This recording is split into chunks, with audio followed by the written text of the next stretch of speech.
Ada 8 orang meninggal dunia akibat kecelakaan truk terguling yang membawa 20 warga di Kabupaten Toraja Utara, Sulawesi Selatan. Pemirsa, Satlantas Polres Toraja Utara bersama Dinas Perhubungan dan pemerintah setempat dibantu ratusan warga berusaha mengevakuasi truk yang terguling. Evakuasi truk ini berhasil dilakukan dalam 5 jam kemudian setelah 2 unit truk digunakan untuk menarik. Usai dievakuasi, truk kemudian dibawa ke kantor Polres Toraja Utara untuk diamankan menjadi barang bukti. Data terakhir dari 20 penumpang yang ada di atas truk, tercatat 8 meninggal, 11 dirawat, 1 lainnya dalam kondisi sehat.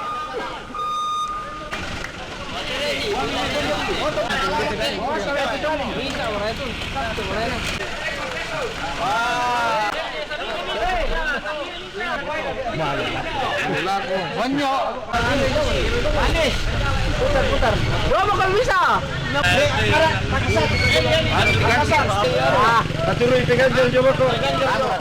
Nah, pemirsa, jadi apa sebenarnya penyebab truk ini terguling? Akan kami hadirkan pembahasannya untuk Anda bersama dengan Dirlantas Polda Sulawesi Selatan, Kombes Pol Karsiman. Ya, selamat pagi, Pak Karsiman. Pagi, Pak. Selamat pagi, Mas. Baik. Terima kasih telah bergabung bersama kami di Selamat Pagi Indonesia, Pak Karsiman. Ini kami mau update. Tadi sudah disampaikan bahwa ada 8 orang yang meninggal dunia akibat peristiwa itu. Tapi sebenarnya dari hasil investigasi atau pendalaman apa, Pak, penyebab kecelakaan? Baik, Mas. Jadi kami bisa tekan sedikit kronologis kenapa sampai ada kecelakaan itu. Pada tanggal 12 Juni hari Sabtu pukul 15.30 di dusun Cereale, Toraja Utara, ada peristiwa yaitu berawal dari mobil truk terbuka diisi muatan 20 orang bergerak dari arah timur ke barat, dari Cereale ke Bikala, kilometer 5 dari kota Ratipau. Pada saat TKP, kondisi jalan menurun tajam dan berbelok tajam. Nah, sehingga supir pas belok tajam tidak bisa mengendalikan kendaraannya dan terguling ke jurang sekitar 6 dan 7 meter sekitar itu. Semua penumpangnya terlempar ke bawah, kemudian truknya menyusul dari atas. Kemungkinan tertindih ataupun terbentur dan sudah keras di sekitar situ. Dan pada saat kejadian 4 meninggal dunia di TKP dan yang lainnya meninggal dunia di rumah sakit. Oke, Pak Karsiman, dari korban selamat bagaimana kondisinya saat ini, Pak, yang selamat? Untuk korban selamat masih ada 12 orang, alhamdulillah semuanya sudah membaik semua, termasuk sopirnya. Jadi sopirnya sekarang sudah bisa kami ambil keterangan, karena kemarin di rumah sakit kita cek betul kondisinya, karena ada keluhan di sekitar dada dan perut.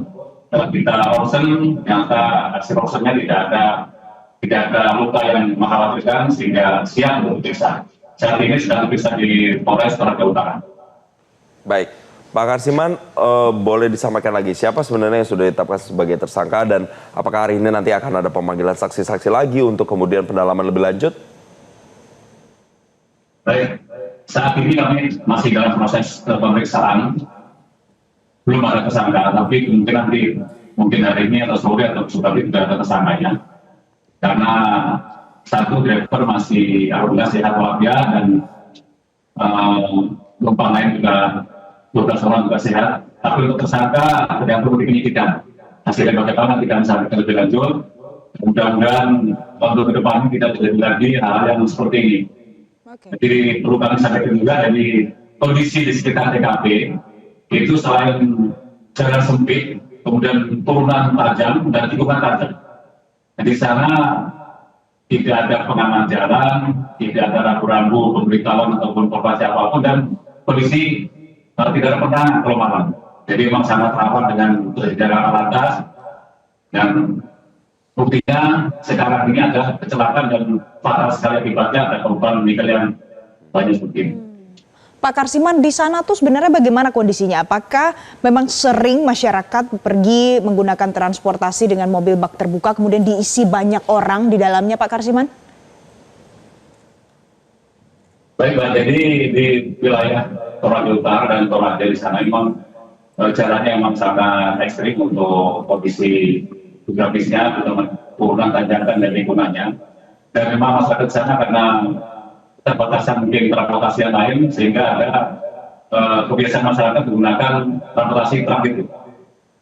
Sehingga banyak masyarakat yang mungkin karena ketidakpahaman dan tidak pengetahuannya menggunakan kendaraan itu, padahal akibatnya bisa fatal kalau kecelakaan. Memang di daerah sana memang sering Pak, tapi sekarang kami sudah sering memberikan informasi dan hikmah kepada masyarakat untuk hati-hati dan jangan menggunakan bak terbuka truk maupun pickup untuk diisi orang, karena memang rawan sekali. Selain memang itu rawan, juga itu tidak boleh karena itu bentuk pelanggaran. Baik, Pak Karsiman, saya mau dalami lagi Pak.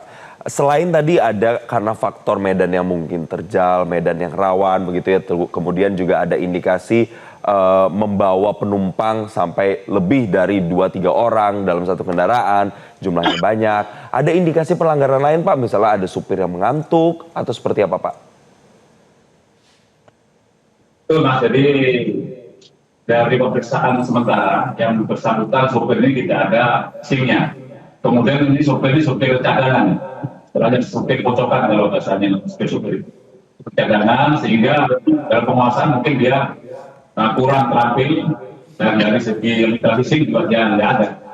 Dan pelanggaran lain mungkin dia agak ngecek kendaraannya, jadi informasi sudah ada informasi yang tapi dapat dari pemeriksaan rem dari kendaraan itu juga tidak maksimal untuk turunan, sehingga para pilot mungkin agak kendor atau belum, sehingga dia tidak bisa mengendalikan dan terjun ke jurang.